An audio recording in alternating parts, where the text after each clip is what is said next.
I was going to do something on this class here.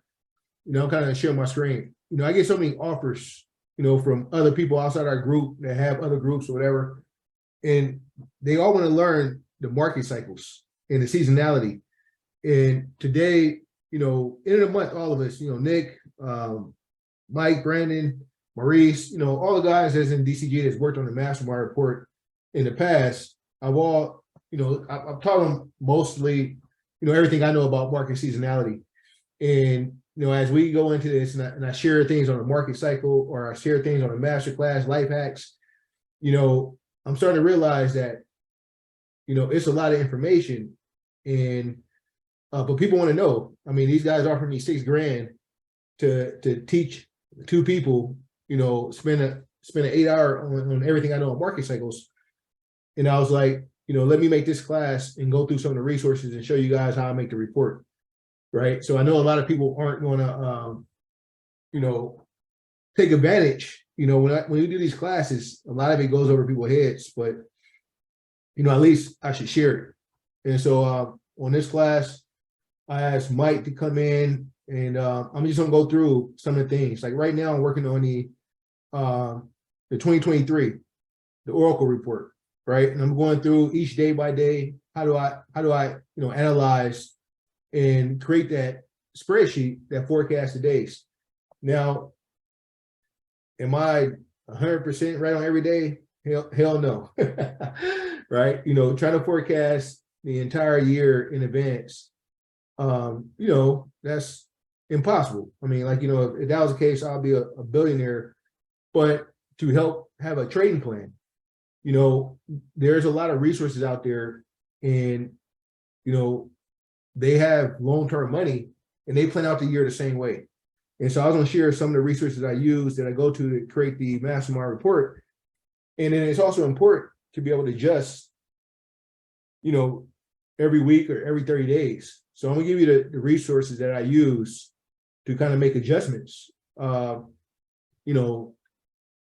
mid-month, outside of listening to Crypto Black and going on YouTube and listening to Crypto Chico and all these guys that, I respect, keeping up with the current events. There's also, ways to make money off of understanding the cycles.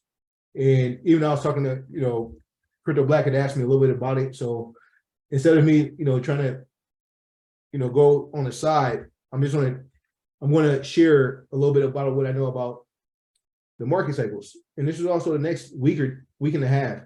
This is the last class, inside of DCG until January. I'll do one on the report, but I mean, the class will be optional because guys are traveling, they got family in town.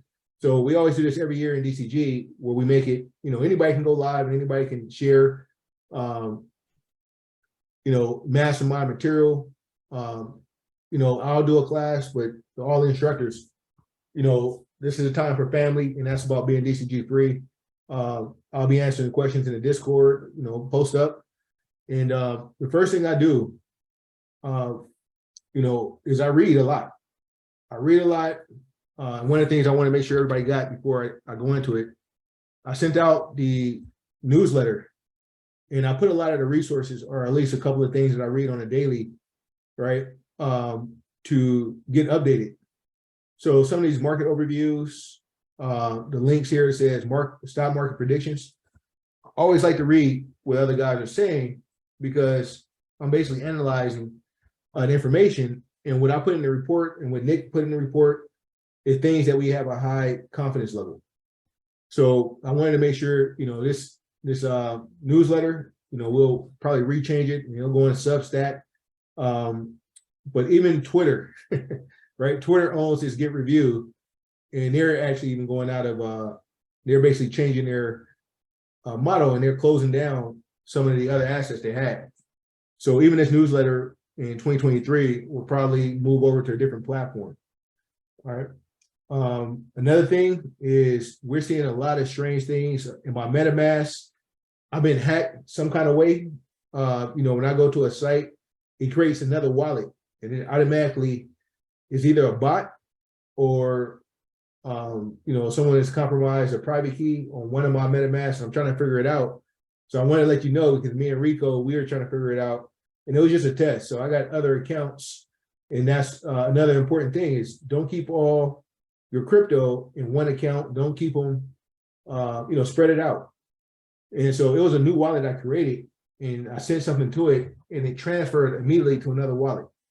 And so it was only like it was $100, but it was like, I have more crypto there. So, before I move anything, and I did some other tests, and my other wallets are fine, but that kind of gives me a little bit of paranoia. Secondly, I think I sent out an email today. It was some fraud. So Gala, Splinterland, some of these NFT platforms that we use, we have to recognize that they're still centralized platforms, right? And so we talk about crypto coins, but NFTs, you had the same problem. And some of these platforms like VV, this one was Blankos, it's a centralized place and they have a marketplace, and we don't have control unless we move them off that marketplace. So when I listed some Blankos on that marketplace, and all of a sudden 50 of them, 60, I had over, I think 400 or 500 Blankos, and all my high dollar ones started moving out and they were being listed. And I got an email saying, hey, you listed this one, you listed this one. I was like, I'm not listing anything. I tried to hit support to get them to stop it. So I had to go in and cancel. And as I was canceling, some other guys were buying them, right? And so that was one of the scams, is that it's a centralized platform. They were able to go in, and I had security. I had double security on it. It was like, it's no way, with 2FA that they could have, went in. So I was like, it's an inside job. Same thing when I got hacked in T-Mobile, my SIM card got switched. It was a while back before they had the PIN code that you had to have a code before you changed the PIN. Someone inside of T-Mobile called in or made the switch, and it came from a Seattle address, which was T-Mobile headquarters, that someone had modified the account, and then they just stopped. They stopped talking to me, T-Mobile. Then they were just like, oh no, it was something happened. We can't discuss it. And at that time, that was in 2017, I think I lost like 60 grand with a SIM swap. And so, every scam that I get hit with, I try to share with you guys. So this way, that's what the mastermind is about. Taking your experience, good or bad, and sharing it to help the other members.